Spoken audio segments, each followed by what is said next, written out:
Pueden ir conmigo en sus Biblias a Nehemías capítulo 5. Hoy continuaremos la serie. Y por supuesto sé que es el Día de los Padres y queremos honrar a los padres. De modo que una de las formas en la que vamos a honrar a los padres a través de lo que continuamos en la serie ladrillo a ladrillo es entender esto.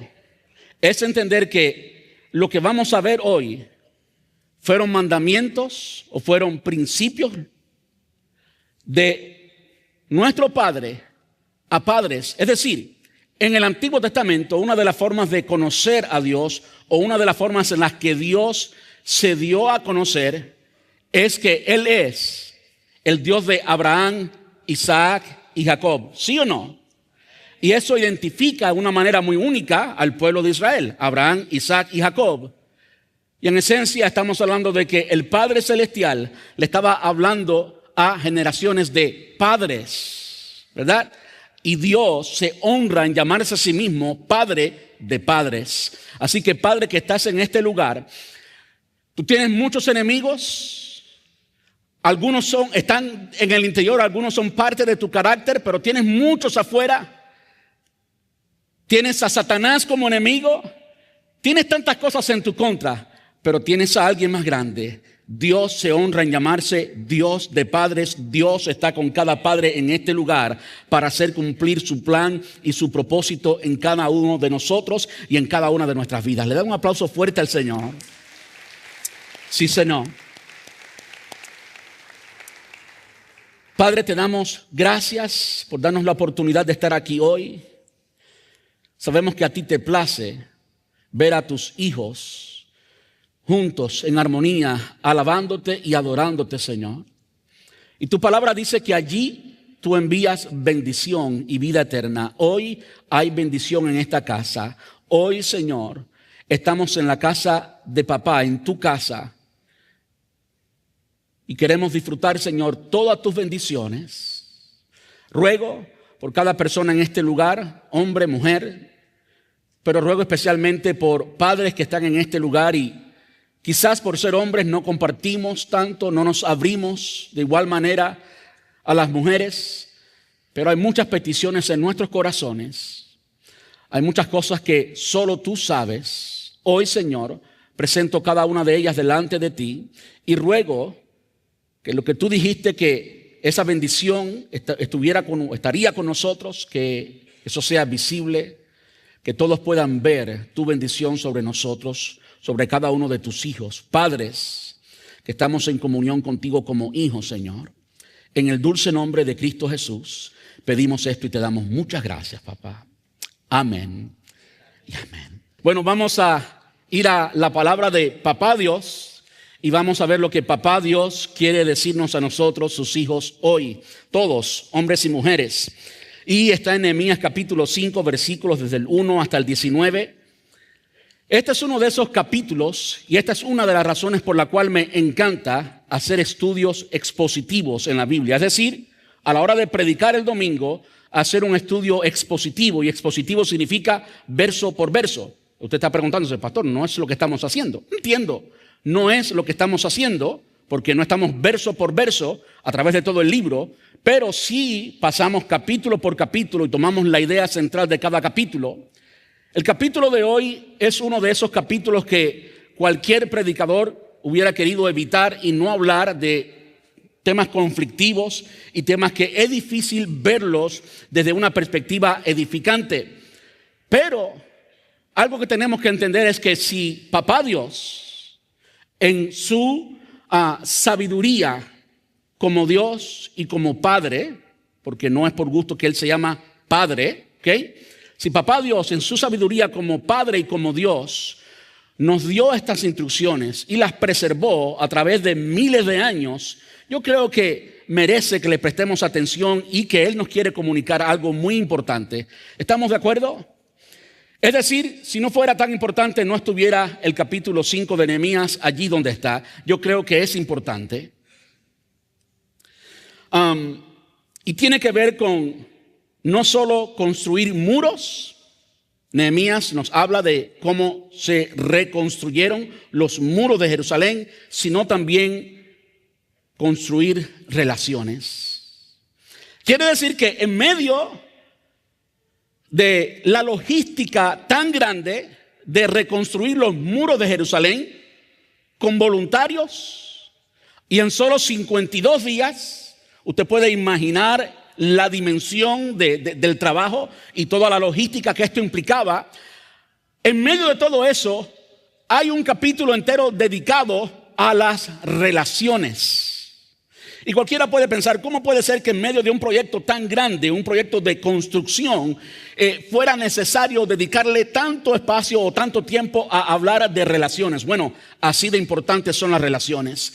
En aquel tiempo eran importantes para el pueblo de Israel. Y el contexto es este. Dios llamó a Abraham y de la familia, de la descendencia de Abraham es que nace Israel. Dios es el Dios, como decía ahorita, de Abraham, Isaac y Jacob. Ahí están los patriarcas, básicamente, del pueblo de Israel. En otras palabras, se trata de familia. Se trata de familia. Cuando vemos a Dios en esta ocasión hablándole al pueblo de Israel, en específico a la tribu de Judá y Benjamín, que era la tribu del sur, Dios le está hablando a familias, a familias. En el Antiguo Testamento, cuando vemos que el pueblo de Israel entra a la tierra prometida, y vemos cuando Dios distribuye, porque es Dios quien lo hace, en su soberanía distribuye el territorio entre las tribus.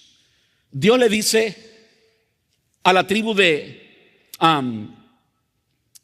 los levitas, a la tribu de Leví: tus hermanos, escuche la palabra, tus hermanos tienen herencia, pero tú no tienes herencia. Tu herencia va a ser trabajar en el templo.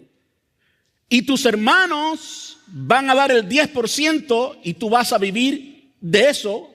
Le prohibió a ellos tener otro trabajo. El trabajo de ellos era servir. El contexto y en lo que quiero enfatizar es que las palabras que usó Dios, es decir, tus hermanos, no eran oficiales, no era gente extraña haciendo un trabajo y tú vas a pagar impuestos. Que en esencia, cuando lo miramos desde la perspectiva de una nación, es así como se puede interpretar. Desde la perspectiva divina, no desde la perspectiva de un político, sino desde la perspectiva divina, estaba el padre hablándole a padres y le estaba diciendo: tus hermanos. Eso es muy importante.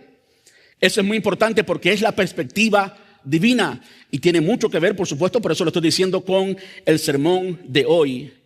Aún más cuando contemplamos y entendemos que la iglesia del Señor no es el edificio.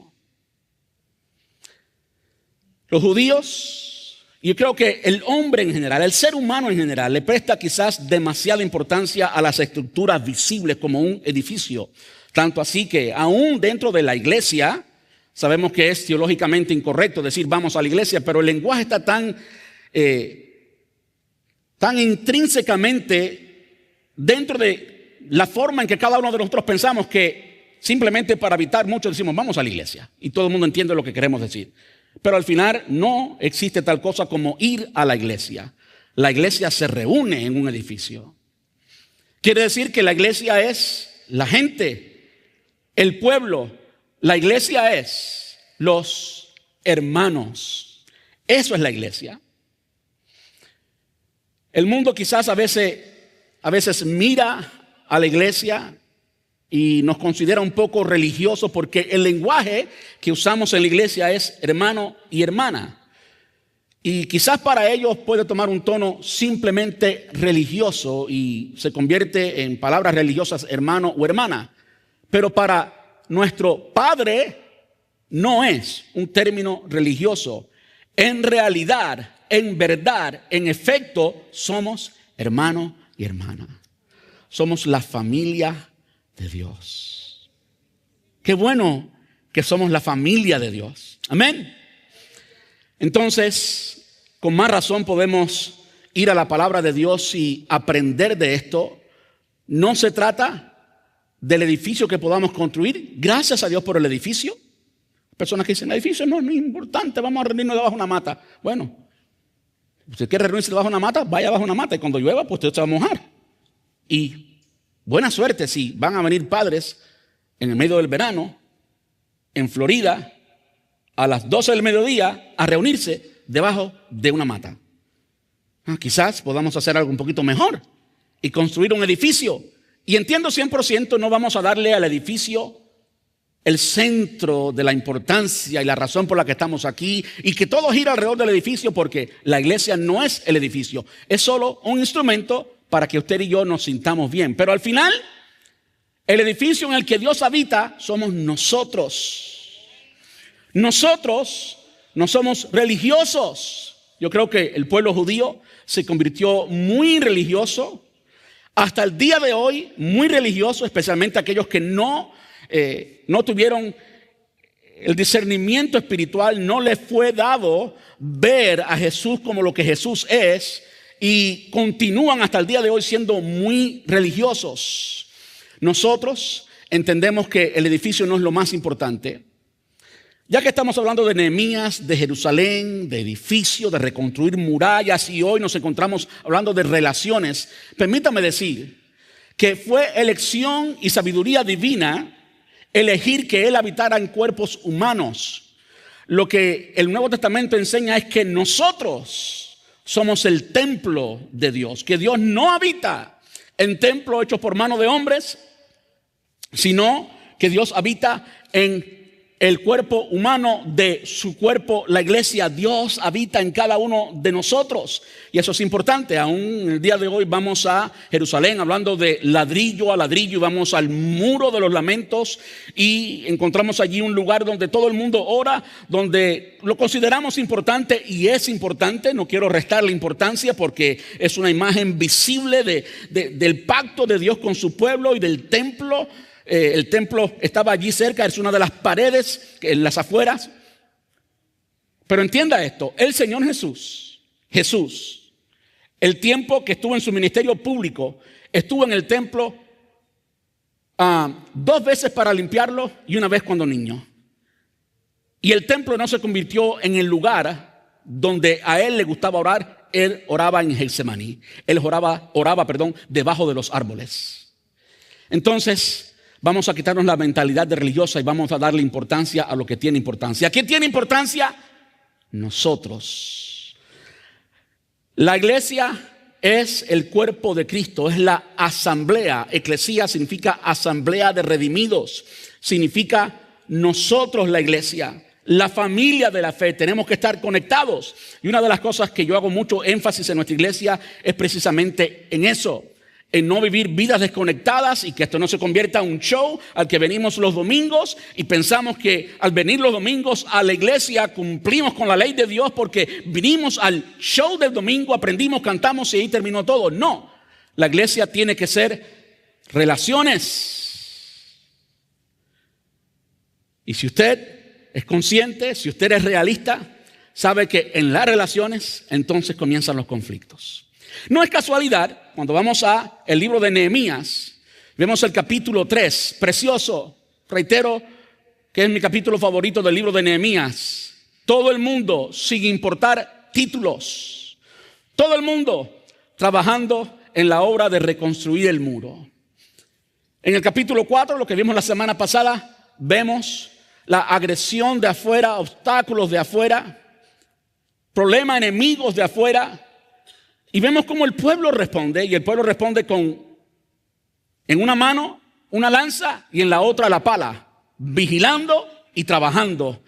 Extraordinario, extraordinario cómo hasta este momento vemos al pueblo responder y al pueblo ser lo que debió siempre haber sido, el pueblo de Dios, unánimes juntos, trabajando en la misión de Dios, en lo que Dios le mandó a hacer.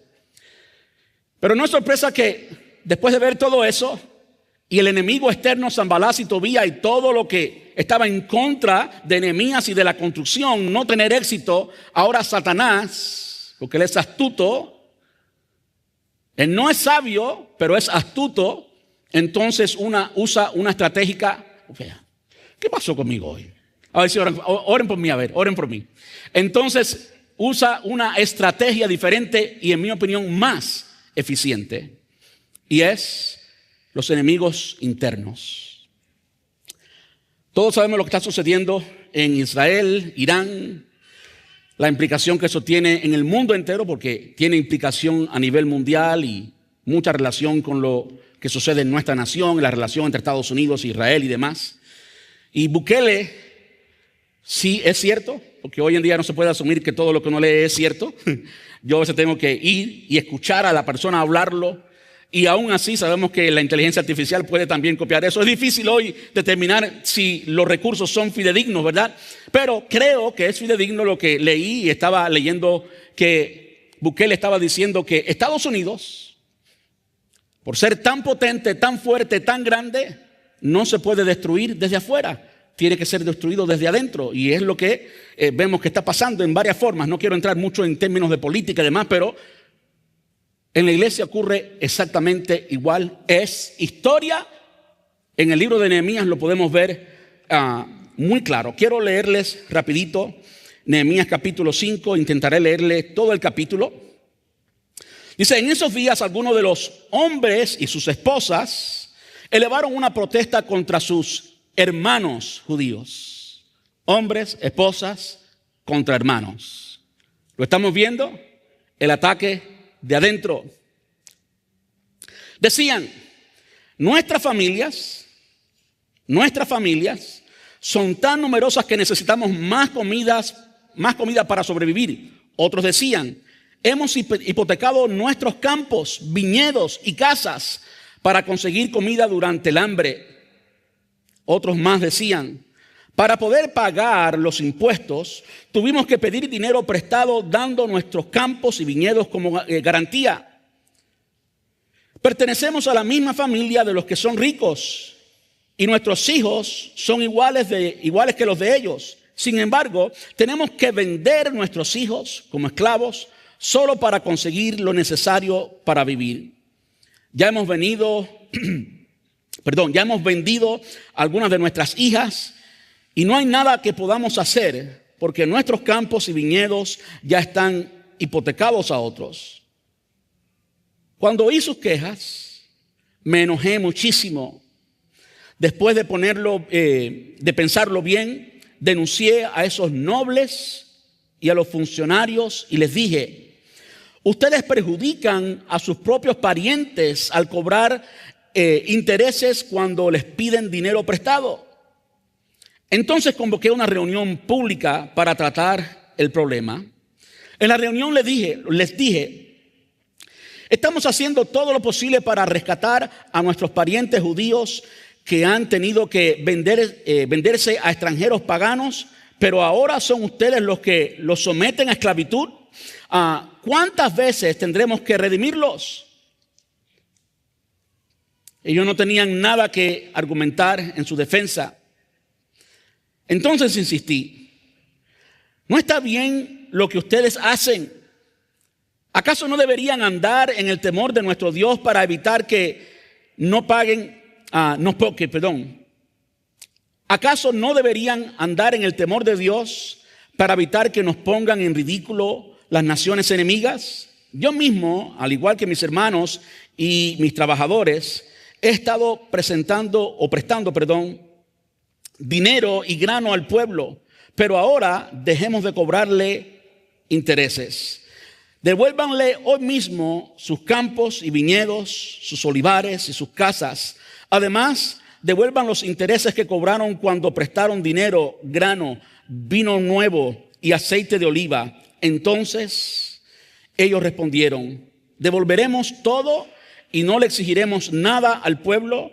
Haremos como tú dices. Luego llamé a los sacerdotes e hice que los nobles y los funcionarios juraran que cumplirían su promesa. Sacudí los dobleces de mi manto y les dije: si no cumplen su promesa, que así los sacuda Dios de sus casas y de sus propiedades. Entonces toda la asamblea respondió: amén. Todos alabaron al Señor y cumplieron con lo prometido. Durante los 12 años en los que fui gobernador de Judá, desde el año 20 hasta el año 32 del reinado del rey Artajerjes, ni yo ni mis funcionarios reclamamos la ración de comida que nos correspondía.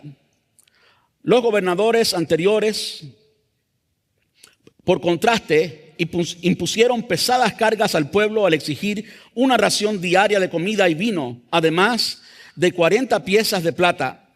Hasta sus ayudantes se aprovechaban del pueblo. Sin embargo, como yo temía a Dios, no actué de esa manera.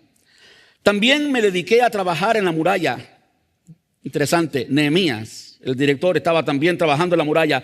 Y me negué a adquirir tierras. Además, exigí a todos mis sirvientes que dedicaran tiempo a trabajar en la muralla. No pedí nada, aunque con frecuencia, daba de comer a 150 funcionarios judíos en mi mesa, sin contar a todos los visitantes de otras tierras. Las provisiones que yo pagaba todos los días incluían un buey, 6 ovejas o cabras selectas y una gran cantidad de carnes de ave. Además, cada 10 días necesitábamos una abundante provisión de toda clase de vino.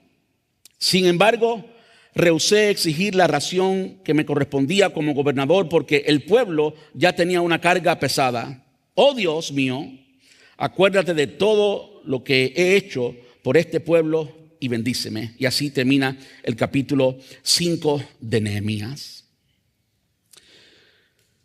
Porque el tiempo pasa muy rápido, quiero dar el contexto en una forma muy resumida.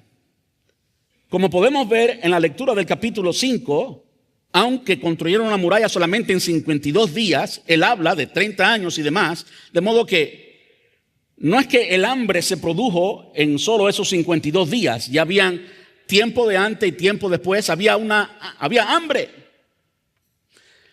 No había tiempo para arreglar las casas, no había tiempo para arreglar la muralla.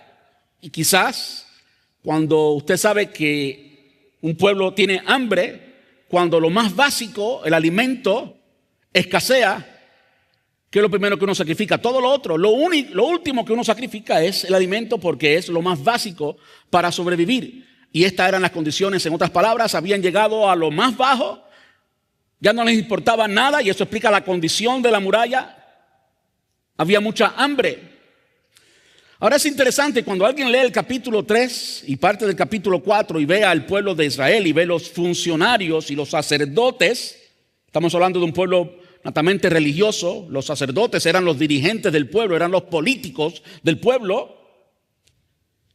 Cómo ellos estaban trabajando y esta imagen tan bella de todo el mundo trabajando, como decía inicialmente, sin títulos, hermoso. Y vemos después que ellos también estaban con una mano, con una lanza y la pala en la otra, hermoso. Y uno jamás puede ni siquiera llegar a pensar que en un escenario tan hermoso había tanta injusticia simultáneamente. Pero en efecto llegó el tiempo en que los hombres y sus esposas comenzaron a quejarse de sus hermanos, como dice el versículo 1. Por una parte, aquellos que eran ricos, que usted sabe lo que pasa en el mercado cuando hay escasez de algo. ¿Qué es lo que pasa con los precios? Suben los precios. Si usted va hoy a un restaurante, olvídese del plato de $10. Y eso no existe en ningún lugar. Si usted va a pasear o a trabajo, sale de la ciudad, olvídese de esos hoteles de $50. Yo era experto en esos precios buenos. Experto. Ya me considero tonto. Olvídese de eso. Algo así estaba pasando y, por supuesto, aquellos que tenían bienes se estaban aprovechando de los demás, estaban siendo egoístas. Hombres y esposas se estaban quejando de sus hermanos por el egoísmo que había en los hermanos. No solamente eso, sino que aquellos que tenían un poquito de algo, pues tenían que venderlo o darlo prestado o hipotecarlo básicamente. Y aquellos que le prestaban el dinero, pues le cobraban intereses muy altos, otra forma de abuso. Y como podemos ver que a veces no nos cabe en nuestra mente, por supuesto porque no vivimos en ese contexto, pero era una realidad que podemos leer literalmente allí. judíos, no hombres paganos con bajos valores, sino judíos. Y la ley judía era la Biblia, el Antiguo Testamento, el Pentateuco, los primeros 5 libros de la Biblia. Esa era la ley. Vendían a sus hijos. No me cabe en la mente eso. No me cabe en el corazón. No puedo ni siquiera imaginarme vender a mi hijo. Recuerdo vívidamente, estaba traduciendo en una conferencia de misiones a un chino llamado Ben Wong. Y él estaba describiendo de una forma muy vívida cómo en Irak, en ciertos lugares de Irak donde ellos tenían ministerios, donde él tiene ministerios hoy por hoy, los cristianos padres venden a sus hijos como esclavos, tal y como ocurría aquí en el libro de Nehemías. Y yo a veces soy emocional, más cuando estoy cansado, y estaba cansado. Oiga, yo no pude traducir aquello, nada más de pensarlo y procesarlo un poco, aunque mi trabajo era convertir las palabras, no las emociones. Pues, ¿qué va? Yo no, I'm sorry, I cannot interpret that. I cannot flow. No pude seguir. Es lo que estaba pasando acá. Por supuesto, el contexto es muy diferente al contexto de la iglesia hoy. Pero permítame decirles algo. Esto era del Antiguo Testamento, el contexto de nuevo es muy diferente. ¿Qué pasa en el Nuevo Testamento? ¿Qué dijo el Señor Jesús hablando de la ley? ¿Cuál es el primer y gran mandamiento? Amarás a tu Dios con todo tu corazón, con toda tu alma. Y Jesús dijo a la iglesia, o estableciendo las bases de lo que sería la iglesia, les dijo algo que es igual de importante y dijo: yo les doy otro mandamiento que es igual de importante, y amarás a tu prójimo como a ti mismo. Amarás a tu prójimo como a ti mismo. No dice ni siquiera que tratarás sus necesidades de una forma indiferente sin importar. No, habla de amor, y amor de verdad. Amarás a tu prójimo como a ti mismo. Y eso es lo que debe caracterizar la iglesia del Señor. La comunidad del pueblo de Dios debe cuidar de sus miembros y no aprovecharse de ellos. Y usted puede pensar en esto, y es el punto número 1, porque es lo que estaba sucediendo allí con Nehemías. Pero ¿cómo eso se pone de acuerdo en la iglesia hoy? Es decir, aquí no estamos en el mismo contexto. La minoría de ustedes no son empresarios que emplean al resto de la iglesia. El contexto es totalmente diferente. Pero lo que el Señor Jesús nos dijo sigue en pie. Sí, amarás al Señor tu Dios con todo tu corazón, con toda tu alma, con toda tu mente, y a tu prójimo como a ti mismo. Quiere decir que nuestros vecinos, que hoy por hoy no son parte de iglesia, familia multicultural, pueden ser parte de otra iglesia. Y usted no entrevista a nadie cuando hace negocio con una persona o cuando interactúa en cualquier forma con una persona. Usted no le hace una entrevista. ¿Usted es cristiano o no? ¿Va a una iglesia o no? No, usted simplemente lo trata como otra persona cualquiera, ¿verdad que sí? Ese es tu prójimo, y lo que la palabra enseña es amarás, ni siquiera tratar a distancia y ser justo, sino amar, que te importe a tu prójimo como a ti mismo. Como que las demandas de la gracia son siempre muy superiores a las demandas de la ley. Nuestro reto es un reto aún superior, un reto aún mayor, y se trata de amar a todos nuestros prójimos, no solamente a los cristianos, sino a todos nuestros vecinos, a todos los que estamos allí, de modo que se trata de una justicia social y tenemos que tratarlos con amor, como si fueran parte de nuestra familia, como si fueran parte de la familia de la fe, y es lo que la iglesia debe hacer. Vemos en el versículo 2, algunos de ellos dijeron: nosotros, nuestros hijos, estamos tan numerosos que necesitamos más comida para sobrevivir. Versículo 3, otros decían: hemos tenido que empeñar nuestros campos, viñedos, casas para conseguir alimento durante la hambruna. Versículo 6, otros decían, al oír, otros no, esto lo dice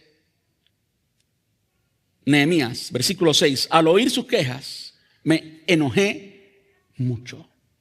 Como que alguien tenía que ponerle un paro a aquello. Alguien tenía que molestarle tanto que tuviera que hacer algo al respecto. Y aquí nos dice Nehemías que él se enojó mucho, y vemos que el enojo es algo que rechazamos en el Nuevo Testamento, es algo que no nos gusta. Se dice mucho desde una perspectiva totalmente negativa acerca de la persona que es caracterizada por el enojo, pero permítame decirle que el enojo es una emoción, y es una emoción que no está de un lado o del otro. Es una emoción a la que todo el mundo responde. Hay enojo bueno y hay enojo malo, y es por eso que la palabra enseña que la ira del hombre no obra la justicia de Dios. Por eso la Biblia enseña que Dios a veces se enoja cuando Dios es santo y es puro amor, porque Él enojo es aquella bombilla que aparece en tu dashboard para decirte algo está mal, tienes que hacer algo.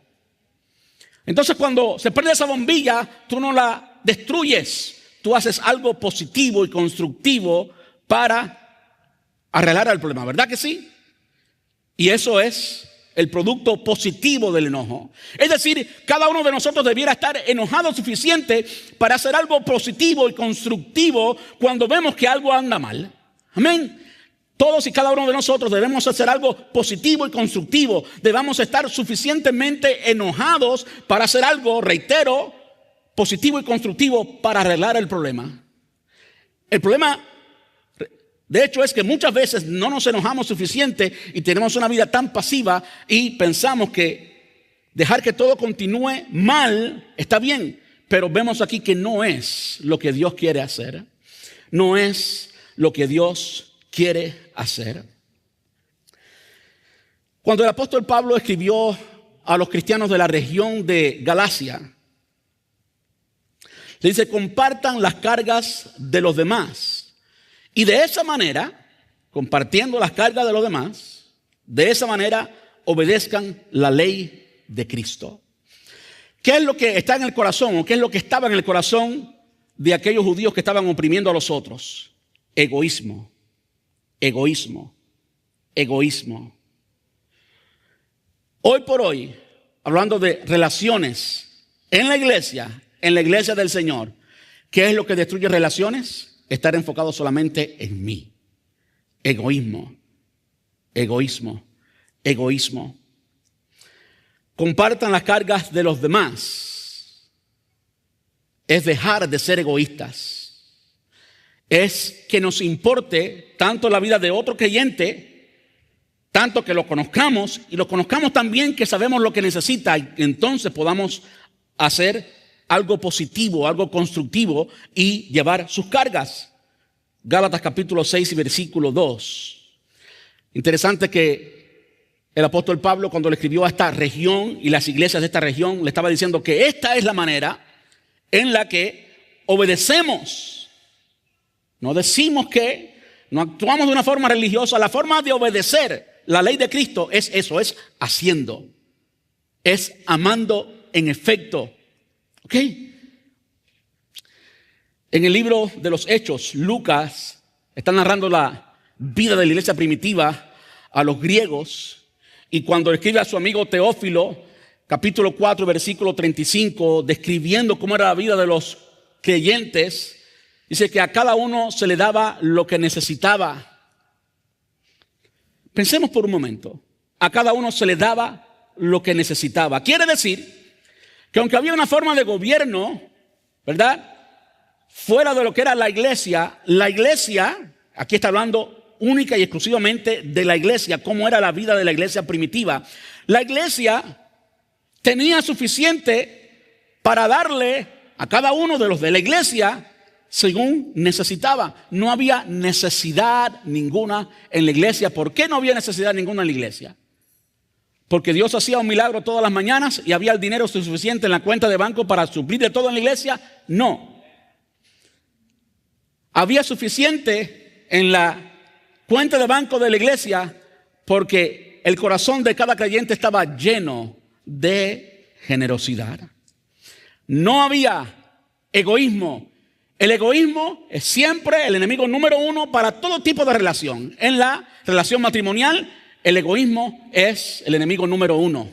Si usted es egoísta, si siempre se trata de ti, si tú ganas todas las batallas, si tú siempre ganas y nunca pierdes una batalla con tu pareja, si siempre tienes la razón, tú estás siendo egoísta. Perdón, pero esa es la pura verdad. Y el egoísmo, así como en la relación matrimonial, en cualquier tipo de relación, incluyendo la iglesia, es la esencia para que las cosas no funcionen bien y en efecto el cuerpo de Cristo sea afectado y no logremos lo que tenemos que lograr como iglesia. Había para darle a cada uno. Eso habla mucho de la administración de la iglesia y la generosidad que caracterizaba a la iglesia primitiva. Y usted puede pensar que me estoy saliendo de contexto por alguna intención errónea. No me estoy saliendo de contexto. Es lo que está allí en la palabra de Dios y lo que describía a la iglesia primitiva. Pensemos en cómo es que la iglesia hoy maneja estas cuestiones. Quizás estamos muy lejos del contexto bíblico y de la forma en que la iglesia debe interiormente proveer para los suyos. ¿Por qué muchas veces la iglesia quizás no pueda proveer para los suyos? Quizás porque no hay para proveer para los suyos. Y si no hay para proveer para los suyos, quizás, solamente quizás, es porque pueden haber personas que no son generosas. Y una persona que no es generosa termina siendo ¿qué? Egoísta. Voy a decir solamente una cosita más y ponerla en contexto con el Antiguo Testamento en cuanto a esto. ¿Qué dijo Dios al pueblo de Israel cuando entró a la tierra prometida? Tú no vas a trabajar, le dijo a la tribu de Leví, tus hermanos van a dar, tus hermanos, y tú vas a vivir absolutamente de eso.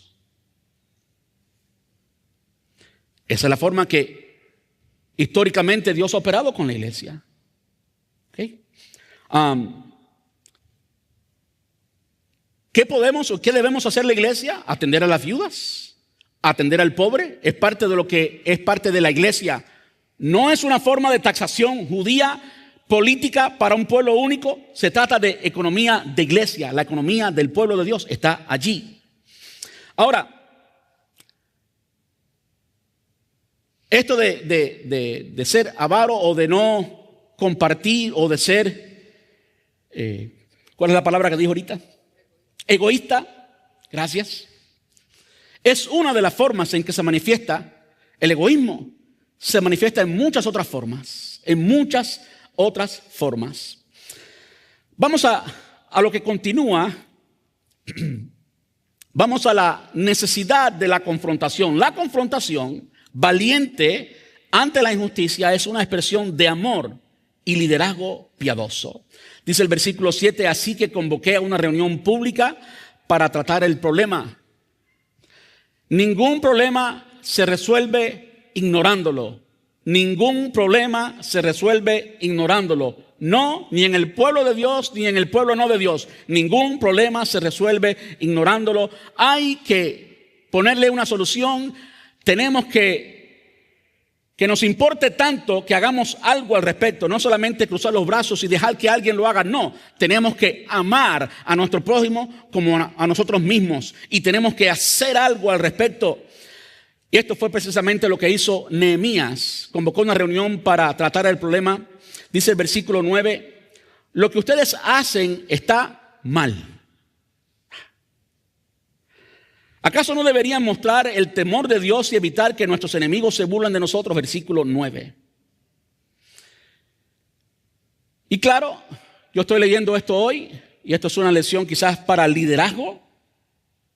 Los líderes son los que confrontan.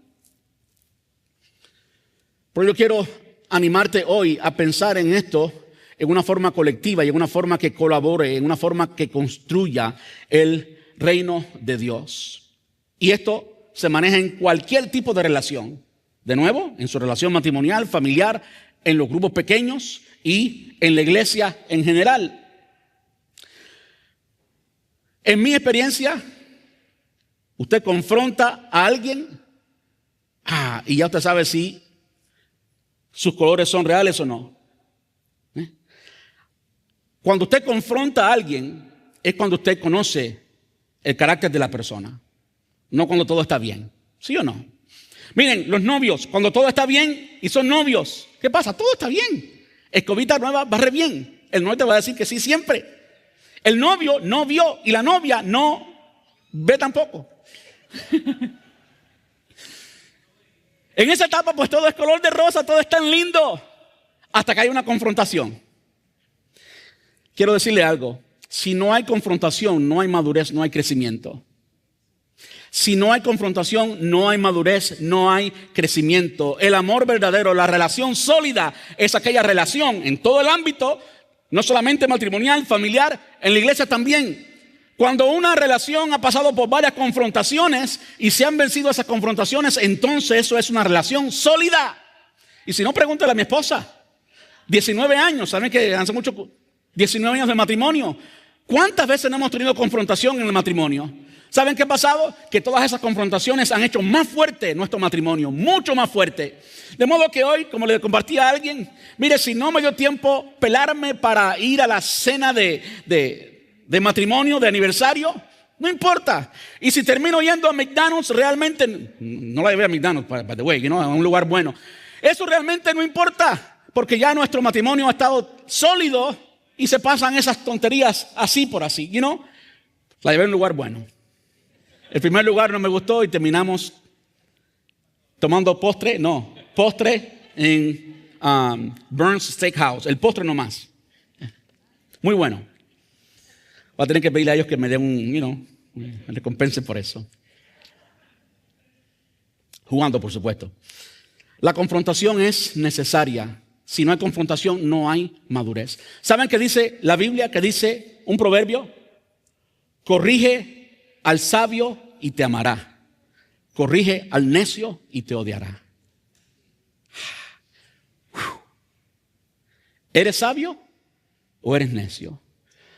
La palabra enseña que el sabio ama la corrección. Ama la corrección. Nehemías hizo de una forma masiva, porque era el director de la obra, por supuesto, lo que Jesús nos manda hacer en Mateo capítulo 18, versículo 15. Mateo 18. Permítame decirle esto, muchas personas toman esto y no le dan la importancia necesaria a esto. En Mateo capítulo 18, versículo 15, los versículos más cercanos a este contexto, está la clave bíblica, no sabiduría de un hombre, para resolver cualquier conflicto y para confrontar necesariamente. Dice, si tu hermano pecare contra ti, si te ofende, si pega contra ti en alguna manera, si te sientes ofendido de alguna manera, si tu hermano hace eso, confróntale.